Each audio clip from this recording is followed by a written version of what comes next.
تخيل واقف قدام شخصين، واحد واثق من نفسه، شخصيته بتسيطر على أي مكان، كل الناس بتدور حواليه، والتاني غامض، هادي، كل خطوة محسوبة، تأثيره على الناس أقوى مما تتصور. مين الأقوى؟ مين يقدر يتحكم في الموقف بسهولة؟ مين صفاته أكثر قوة وتأثير، الأسد ولا العقرب؟ خليك معنا لآخر الفيديو، الحقيقة هتدهشك.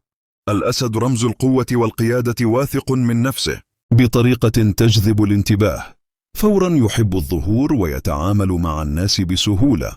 العقرب رمز الغموض والعمق، لا يظهر مشاعره بسهولة، لكنه يحرك كل شيء حوله بطريقة دقيقة ومدروسة، تأثيره على الناس أعمق مما تتخيل. الأسد طبيعي يكون قائد، يفرض وجوده في أي موقف، كل الناس بيحسوا بحضوره. العقرب هادي، لكنه يحسب كل خطوة، يدرس الشخصيات من حوله، ولما يتحرك الكل ينجذب له بدون ما يحسوا. الأسد واثق جدا من نفسه، يظهر لكل الناس ويكسب احترامهم بسهولة. العقرب عنده ثقة داخلية قوية، مش دايما ظاهرة، لكن الغموض ده يخلي الكل يحترمه ويخاف من تأثيره لو زعل. الأسد اجتماعي جدا، يعرف يتعامل مع أي نوع من الشخصيات بسهولة ويجذب الناس لكلامه. العقرب ذكي اجتماعيا، لكن بطريقة مخفية، يختار بعناية مين يقترب منه ومين يبتعد، تأثيره أعمق على القريبين. الأسد يظهر مشاعره بوضوح درامي أحيانا، في الحب يحرص على التعبير بطريقة كبيرة تجذب الانتباه. العقرب عاطفي جدا، لكن بطريقة سرية، يحب بعمق، وأحيانا مشاعره صعبة على الآخرين. الأسد سريع الغضب، لكن الغضب ده سريع، يزول، يظهر بشكل مباشر وواضح.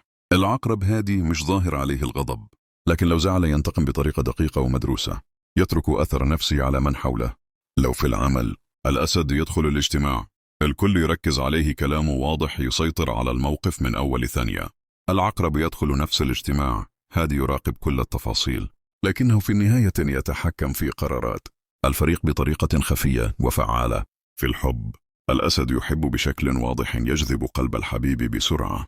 العقرب يحب بعمق وسرية، ولو خانت مشاعره أو خدع التأثير النفسي للألم، يكون أقوى وأصعب نسيانه.